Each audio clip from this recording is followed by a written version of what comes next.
Welcome to the Streamline to Scale podcast, where we help online business owners just like you go from 6 to 7 figures with ease. I'm Erin Persinger, and after years of working with companies to achieve sustainable growth, I've learned that the key to success lies in simplicity. Tune in to the Streamline to Scale podcast, where we're turning business dreams into reality.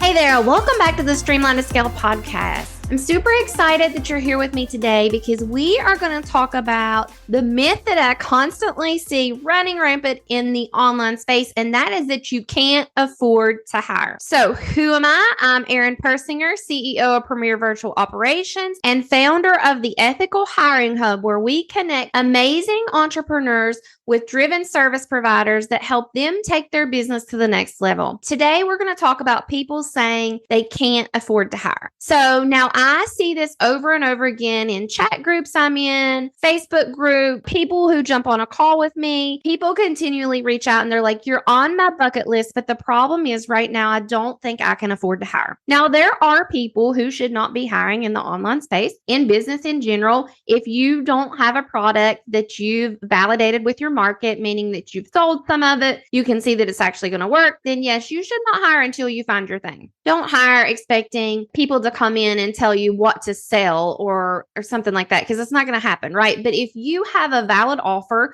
that you know works, you've had sales, even if they're not consistent sales, maybe they're roller coaster sales up and down, then it may be time for you to look at hiring. So I'm going to tell you the story of my friend Alice. Now, Alice had been successful in the coaching industry in the past, but she had just started a new branch of her business. And in that branch of her business, she was fairly new. She had some sales, but she was struggling to build consistency in her business. And she knew that hiring was the only way to get to the next level. So when Alice came to me, we asked her 3 questions to see if she was ready to hire. And these are the 3 questions I want you to ask yourself. Am I ready to hire? First, before we even start this question, I want you to ask yourself, do I have a valid product that the market wants? They've shown interest. I know it's a sellable product. Before we get into any other questions, that answer should be a yes. Once you move beyond that, you know people want what you have. 3 questions to ask yourself to see if it's time for you to hire. Number 1, do you have client work that is falling through the cracks? This is a biggie, right? Because this impacts client retention, client referrals. The number 1 thing that my clients all want is for their clients to be successful. And that's what most of us want, right? We really are on a mission to impact our clients' lives for the better. So if you have client work that is falling through the cracks, we're not even talking about getting marketing done. We're not even talking about getting admin done or operations done or anything like that. If you are drowning in client work, it's time to hire. And I feel like this is a point where most people come to me and they're like, yes, I need to hire. I'm swamped. This is not the super scary part, right? Because if you are swamped with client work, the biggest complaint I get coming to me then is I don't have time to train. So it's like you either have too many clients, you don't have time to train, or you feel like you don't have enough clients, so you can't hire. So there's always that icky feeling when it comes to hiring. So if client work is falling through the cracks, it's time to hire today. Yes, training is a struggle. Yes, you have to put in a little work on the front end. We help come up with repeatable training processes that way. Training is not such a big deal in the future, but yes, it's time to hire. If you have client work falling through the cracks, you don't want to lose client referrals, client retention, and who want to not have a great impact on their clients? Who wants to leave a bad taste in a client's mouth? Nobody does. That's just 100%. We're not in it for that. Or nobody with any heart in business does.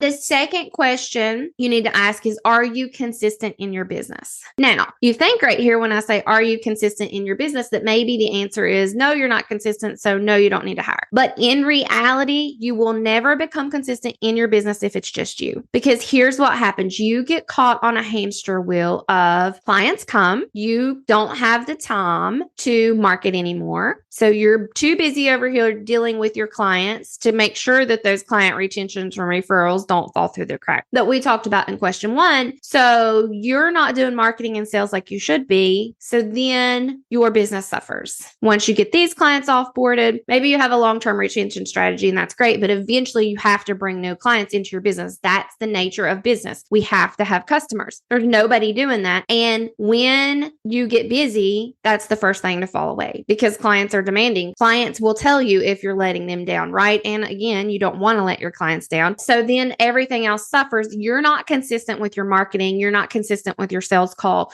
Maybe you're not even consistent with client results because you're kind of all over the place. It's an up and down roller coaster of you being able to show up or not show up. This was a struggle in my own business whenever we had some family health issues come up. My team kept my business alive because they created consistency in my business when I absolutely could not. I did not have it in me to show up for several weeks just because of things we were going through on a personal level with family members with health issues and things like that, that really took me out of the business, not only time-wise, but mentally as well. I couldn't keep the consistency in my business. So here's what I see happening all the time here. People will come to me and they're like, I don't have enough sales, so I'm going to hire this business coach. I've hired a business coach in the past, but it just wasn't the right method. It wasn't the right strategy. And so now I'm going to go hire another one because once I hire that other one, it's going to make all the difference in the world. And when we dig a little deeper, the problem is not actually the business coaches in the past have failed. It's that they don't have the space for the consistency to implement the strategy. So you can go pull in 10 different strategies, and there's always some version of something that's going to work for you in your online business, but you have to have the consistency to actually make it work. If you don't have the consistency, then it will never work out. So you get caught on a continuous hamster wheel of, well, I got to wait to hire because I'm going to implement this strategy, but I don't have time to implement this strategy. So then I don't have the income to hire. So at some point you have to step out and break the pattern with your time or with your money, because it works for either scenario, right? The training or the money. And you have to say, hey, I have to put a stop in place. I have to jump off the hamster wheel and come up with something more sustainable for the long term of my business. That's when you look to hire. Question number 3 that we ask about hiring is, are you approaching burnout? If you are doing all the things and you feel like that little meme of the octopus trying to do all the things, or the mom, we see the meme a lot of the mom with all the arms trying to do all that. She's holding the baby, she's ironing the clothes, she's running her business, she's cooking dinner, she's doing all the things. If you feel like that's you and you're doing all the things all the time, and people are like, you should go for a walk for your health, and you're like, I don't have 20 minutes to go for a walk, then you are on the fast track to burnout. It's time to hire. Even though I know it feels like maybe you don't have the money or you don't have the time to hire, make the time, come up with the money to hire, because the problem is you are always going to be stuck doing all the things. It's going to get worse. It's not going to get better. So eventually you just become so burnt out, you're ready to burn your business to the ground. And guess what? That's where none of us want to be, because that's the easiest way to tank a business, is for you to hop on the boat to burnout and ride it all the way into the shore. That's what happens. Next thing you know, you've built this amazing empire. It's crumbled because you don't have the capacity to keep all the things afloat anymore. So one thing I want to caution you whenever you look at, is it time to hire? Don't see hiring as an expense. We often look at hiring as like an expense. And yes, the accountant in me is like, yes, hiring is an expense. It is, but you should look at the return on investment in your hiring as well. By how much can the capacity in your business increase if you hire? I've had my client, Alice, that I mentioned at the beginning, her capacity increased by 150%. She was able to bring on that many more clients. She started with that team of 1 when she was really unsure if she should have that team of 1. She's now at a team of 3. She crushed her quarter 1 goals for this year. And I haven't followed up. I'm sure she's probably crushed quarter 2 goals, we're close to the end of quarter 2 now, in a time when the economy was in a downturn, right? And it shouldn't have been happening. But I'm telling you, she's far and away exceeded the goals that she set for herself. She's grown a team, and this has happened within a year. She's moved her business and elevated it so much over and over again because she saw the need for more space in herself.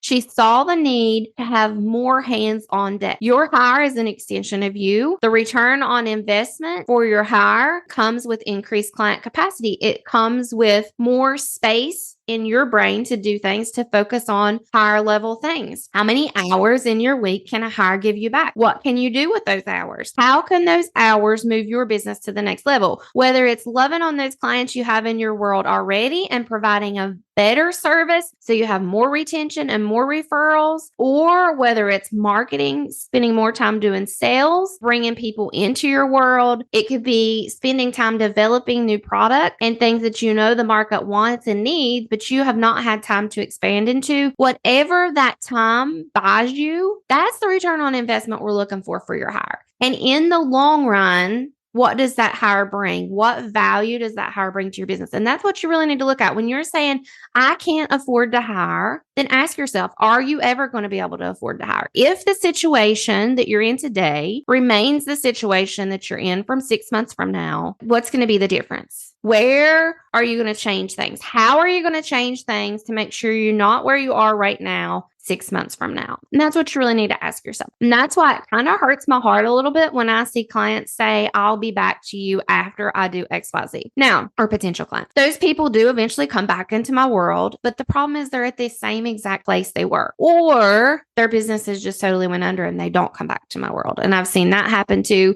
people who were successful. They've burned out and then it's just not sustainable, right? Like it's not sustainable. Health-wise, your health ends up suffering. You end up with a really bad impact on your health because you've just let yourself be worked to death. So those are some of the consequences of waiting to hire. If you think you can't afford to hire, I encourage you to reach out, chat with us. I know sometimes it's scary. Sometimes it's overwhelming. It's hard to see for yourself if you're at a position to hire or not. We would love to chat with you. Reach out to us at team@erinpersinger.com. We will answer all your questions and just chat and see if you are a good fit for a hire. So that's all I have for you this week. I'll see you next week on another episode of Streamline to Scale podcast. Hope you guys have a great week.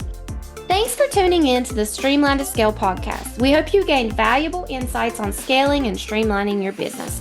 If you enjoyed this episode, please be sure to subscribe and leave us a review on your favorite podcast platform.